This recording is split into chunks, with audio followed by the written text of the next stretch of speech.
Okay, so today we're reading chapter 5 of Three Keys, and we just left off with Lupe and Mia talking about um, being able to ignore some um, ignorant comments that were made by their classmates. And so we're moving on to chapter 5, and I want you to pay attention to some vocabulary from chapter 5. It actually says page 5, and that's not correct. It's page 30, and protest on page 32. And we're also looking at figurative language in this particular chapter, similes. You're going to see a lot of similes: looking like an alpaca, look like a mushroom, look like a chopped salad. So I want you to visualize these examples. See if you can find any more figurative language as we're reading. This is really important to understanding what's happening and how these characters look as we continue through the chapter. On Saturday, my mom woke up bright and early. She sat down on my bed with a pair of scissors in one hand and a bowl in the other. "Time for a haircut, Mia." I groaned. "Does it have to be today?" "Come on, you want to look extra good when we go out with all your dad's friends tonight, don't you?" I glanced hesitantly at the bowl. At the start of every school year, my parents would put a bowl over my head and cut the hair around it. They considered this to be basically the same as a professional haircut. I considered that the same as getting sheared. I always came out looking like an alpaca, with bits of hair sticking out all over the place. "Please, this year, can I go to a real barber?" I sat up and begged. Mom looked all offended. "I am a real barber," she insisted, snipping the hair with her scissors as if to demonstrate. My dad walked in nodding. "Going to a real barber is too wasteful," he said. He got his own bowl haircut every other month. "And besides, it'll only take 10 minutes. I walked over to the mirror and gazed at my head of wild, untamed hair. Sure, it looked a bit like a mop, but did she have to chop it all off and make me look like a mushroom again? "Can we just skip it this year?" I asked. My mom shook her head. "Long hair wastes shampoo," she said.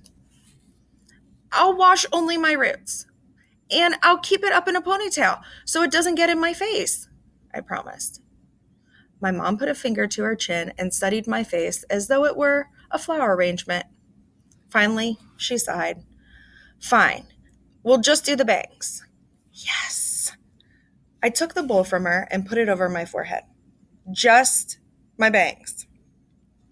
As my mom put her scissors to my hair, I closed my eyes, hoping I wouldn't come out looking like a chopped salad.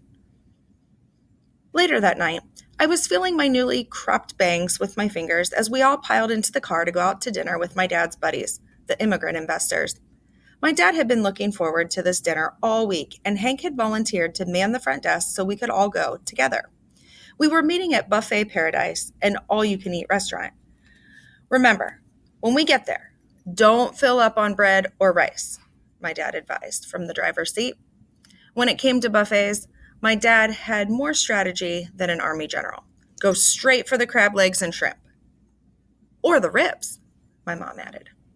I rubbed my hands together. We hadn't eaten all day in preparation for the big meal. When we arrived, a bunch of my dad's friends were already there, helping themselves to the slow-roasted beef tips, skipping the mashed potatoes. Like us, they had dressed strategically in loose pants and big shirts.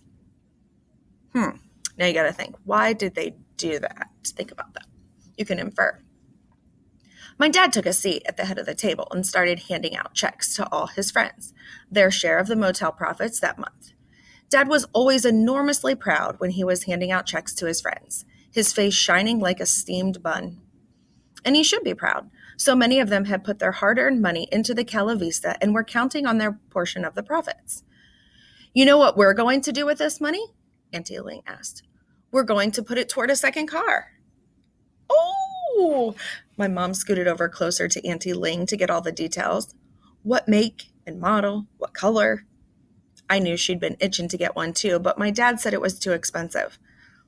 Uncle Zhang, who was now parking cars over in Burbank, said in between bites, with my cut, I'm going to study for a better job. My dad looked up from his crab leg. What are you thinking of studying? He asked. I was going to try to take the electrical technician exam. Like my mom, Uncle Zhang was an engineer back in China. I smiled as he told us his plans. He had come such a long way from being trapped in the basement of his employer's house last year, working day and night. He pointed a rib at my mom. Ying, you should do it too, Uncle Zhang exclaimed. We could do it together. My mom turned to my dad, and they shared a look.